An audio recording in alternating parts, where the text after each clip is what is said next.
L-Oppożizzjoni Nazzjonalista qed tisħaq fuq l-importanza li l-Parlament ikollu sessjoni apposta darba fil-ġimgħa għal mistoqsijiet lill Prim Ministru imnebħa minn proċedura simili li ssir fil-Parlament Ingliż. Din hija biss waħda mill ħafna proposti li tressqu mill-Partit Nazzjonalista fil-Kumitat għall-Affarijiet Parlamentari. Bil-Partit Nazzjonalista qed jipproponi wkoll li minflok darba kull 3 sa 6 xhur ikun hemm ġurnata kull ġimagħtejn riservata għal diskussjoni dwar mozzjoni tal-Oppożizzjoni. Hekk l-Oppożizzjoni tassew ikollha sehem aħjar fid-diskussjoni fl-ogħla istituzzjoni fil-pajjiż. Il-Partit Nazzjonalista qed jappella lill-Gvern sabiex jindirizza s-sitwazzjoni imsemmija wkoll mill-Greco u jwaqqaf mingħajr iżjed dewmien Kumitat Permanenti Parlamentari għall-Ġustizzja li bħal Kumitat tal-Kontijiet Pubbliċi ikollu maġġoranza tal-Gvern iżda jiġi preżedut minn membru tal-Oppożizzjoni.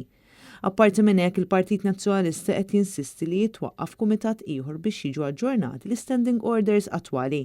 Proposti oħra tal-Partit Nazzjonalista jinkludu l-bżonn li r-rapporti tal-Ombudsman imresqa quddiem il-Parlament jiġu diskussi fil-plenarja li jiżdiedu r-riżorsi allokati lill-Oppożizzjoni u li jinfetaħ servizz ta' childcare għal membri parlamentari għal ħaddiema kollha tal-Parlament u għal membri tal-korp stazzjonati mal-binja tal-Parlament.